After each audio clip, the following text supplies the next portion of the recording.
Hi, I'm Madeline Rosene, and welcome to my second vlog ever. Today's topic is trust and what trust means in the music industry and how to use trust to your advantage and how to become a more trusting person in a way that is advantageous for you.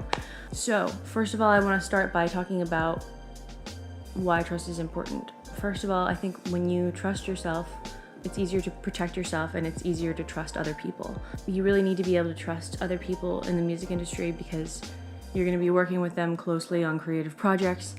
But the most important thing is to trust yourself, because as a musician, you need to know that what you're putting out into the world is going to be well received, or at least, believe in your own work and trust your opinions, the negative and positive ones. And it really helps you be able to actually review your own work. Throughout my musical journey, I've had people tell me, oh, you know what, we should make this sound more like hip hop, or if we just, did this to it, it would sound way better. It's great to keep an open mind and to, trust people's ideas and instincts, or be open to them, but at the end of the day, only you know what your song and your sound is supposed to sound like. So I think, that's a process of defining what that is for you.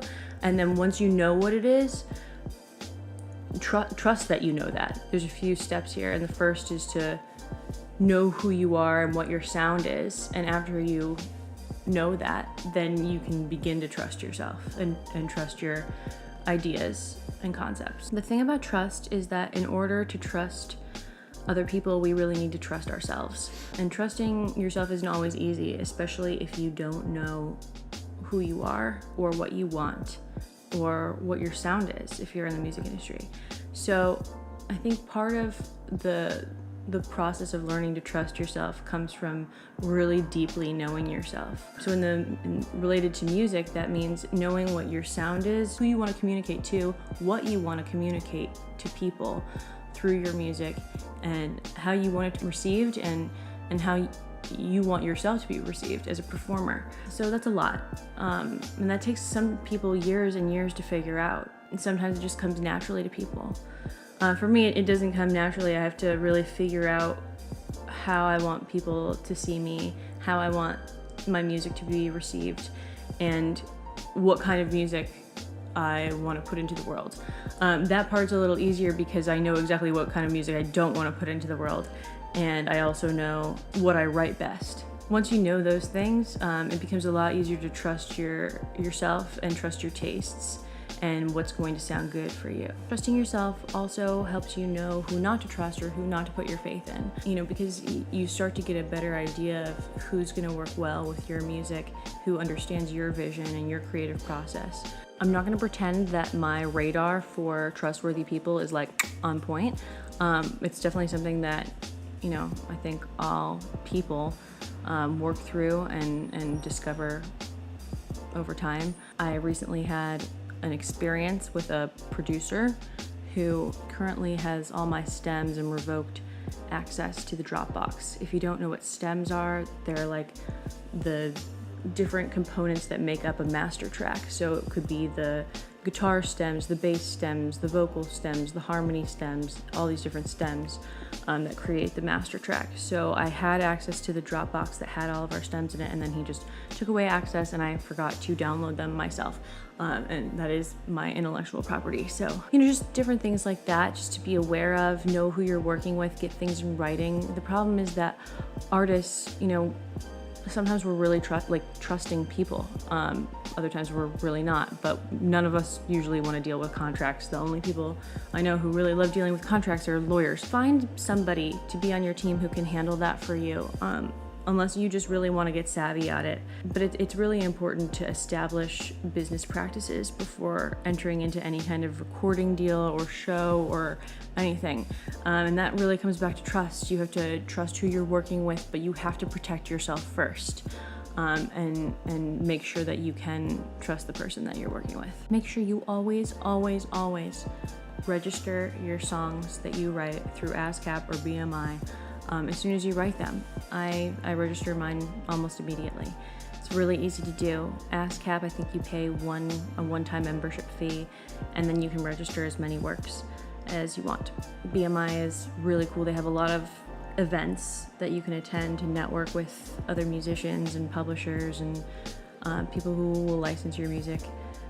Highly recommend doing that as soon as possible. There are people who will try to take advantage of you as an artist because many artists aren't very business savvy. So that's something to be aware of. You know, once you get more business savvy, you can trust yourself more and the decisions that you'll make. Being able to trust yourself enough to know that the music that you're making, the most authentic version of your music, is very empowering. It took me a long time to know that I was making music that was true to myself and not just conforming to what I think people want to listen to or what I think they want to hear. Because at the end of the day, if you're writing music, it should be for you, for a lot of it. You know, of course, music is meant to be listened to by other people, but music is also a therapeutic experience and it's coming from within you. So unless you're writing for another artist, that's where it kind of gets a little different. Trust isn't something that's built quickly. It can sometimes take a long time, and I think in the music industry, building trust, you know, takes multiple projects. Recording with someone for a while, playing shows with people for a while, being booked by the same agent, you know, and it can take a while until you build that trust, but it's super valuable once you have it, and once you trust someone with your music and your creative content and intellectual property, then that's invaluable. You can't trust yourself unless you're honest with yourself. I think one of the most profound times I've been really honest with myself is when I decided that there wasn't really anything that I wanted to do as much as do music, and that I had to do it for the rest of my life or I was not going to be happy. It's hard to have that kind of honesty with yourself if you're afraid to pursue what you want to pursue, or if you're battling and weighing like pros and cons of whether or not you should do something. For me, I've been down so many different roads thinking about what I wanted to do, but once I figured out that music was the be all end all, then I was so much happier. I think there are a lot of small ways that people are dishonest with themselves, and it can kind of build up over time. You know, you don't have to pretend you like math to make your parents happy. You don't have to pretend you like paintball to make your boyfriend happy. You really have to make yourself happy first, and know what you actually like to do. You don't have to pretend you're a country artist if you're a pop artist. The point I'm trying to make is to trust yourself so you can trust other people.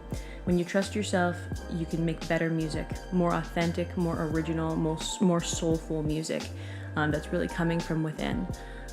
Trust your likes, trust your dislikes, trust your instincts, and you will go far. Subscribe to my channel. I'm going to be having some guests on soon. We're going to be writing songs together in a very short period of time. I'm going to be having some people just talk about the music industry, that kind of thing. Looking forward.